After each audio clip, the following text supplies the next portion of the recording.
Bulletin మనం breaking news చూస్తున్నాం. సూరి హత్య కేసు నిందితుడు భానుకిరణ్కు హైకోర్టులో షాక్ తగిలింది. కింది కోర్టు విధించిన యావజ్జీవ శిక్షను ఆయన హైకోర్టులో అప్పీల్ చేశారు.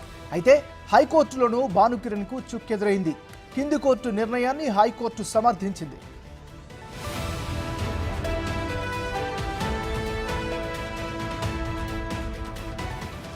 మనం బ్రేకింగ్ న్యూస్ చూస్తున్నాం. సూరి హత్య కేసు నిందితుడు భానుకిరణ్కు హైకోర్టులో షాక్ తగిలింది. కింది కోర్టు విధించిన యావజ్జీవ శిక్షను ఆయన హైకోర్టులో అప్పీల్ చేసుకున్నారు. అయితే హైకోర్టులోనూ భానుకిరణ్కు చుక్కెదురైంది. కింది కోర్టు నిర్ణయాన్ని హైకోర్టు సమర్థించింది.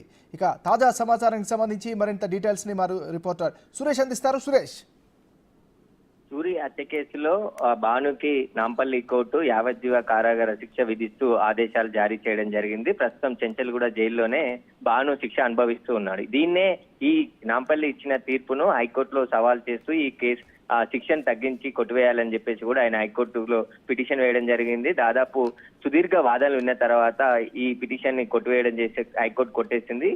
భానుకు కింది కోర్టు విధించిన శిక్ష సరైందే అని చెప్పేసి కూడా సమర్థించింది. ఈ శిక్షని మేము దీనిపైన కొట్టివేయలేం, స్టే ఇవ్వలేం అని చెప్పేసి కూడా తేల్చి చెప్పడం జరిగింది. దీంతో భానుకిరణ్ కి హైకోర్టులో కూడా చుక్కెదురైందని చెప్పొచ్చు.